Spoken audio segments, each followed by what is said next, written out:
Northwest Ohio and Southeast Michigan are home to so many great people, places, and things. And we are working to show off as many of them as we can in our hometown spotlight. Yeah, so this week we're in Custar. It's a village in western Wood County with a population just over 300 people. And the small, close-knit community is also home to some big history with generational connections. And Tatiana, you got to spend some time there. In fact, you spent the day there for the first time recently. Yeah, myself as well as the photojournalist Michael Fairchild have never been to Custar until, of course, a couple weeks ago, and it was an amazing visit. Everybody's so nice.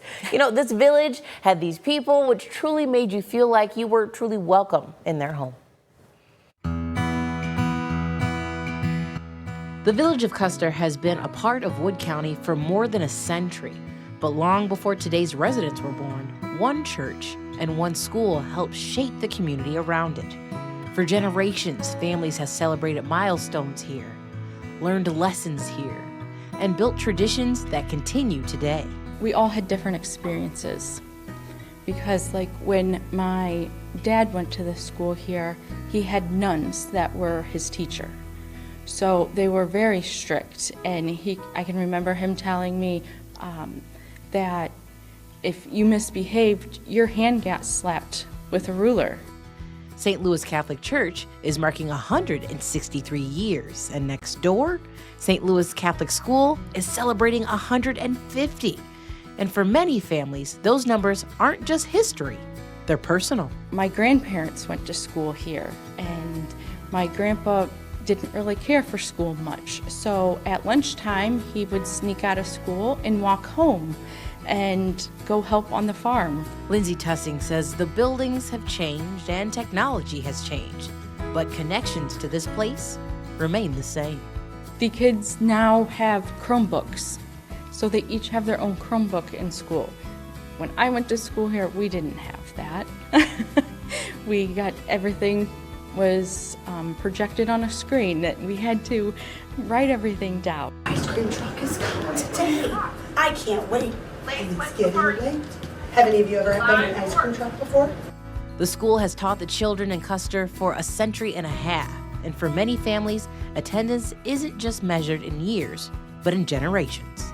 Like my grandchildren are going to preschool here, and so that's the fourth generation. That's pride. We're proud of our community. We're proud of our church and our school. Historian Ellen Boyer is keeping track of countless photos, flyers, and papers dating back decades. And she's protecting some that nearly disappeared forever. I didn't think it should be thrown away, so we've made copies of, that's the original church and school. We have, these are names from 1881 of students. Those records connect families across decades. Ellen's grandfather was actually good friends with Marie Wensink's father.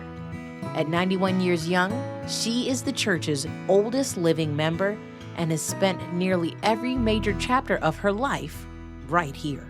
We've had good things. Of course, we've had funerals, buried both my parents, my sister. All my kids were baptized here, and they've all got married. Yeah, they've all got married here and had their babies baptized. And don't get her started on babies. It's those smallest members of the congregation that give her the most hope for the future. I love to hear the babies in church. It means we're still growing.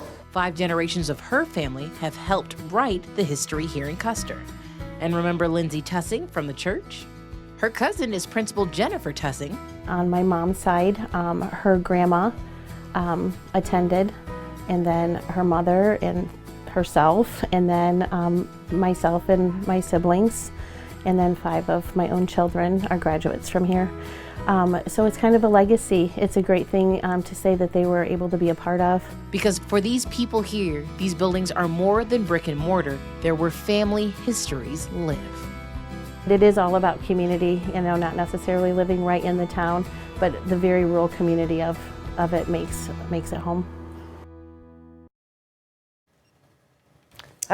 I loved it. It was so much fun. One of the biggest reasons to stop by Custar, I'm told, is at the St. Louis Fair, which is going to be happening in August. So you can expect history, great food, lots of fun. If you check it out, I think you should go.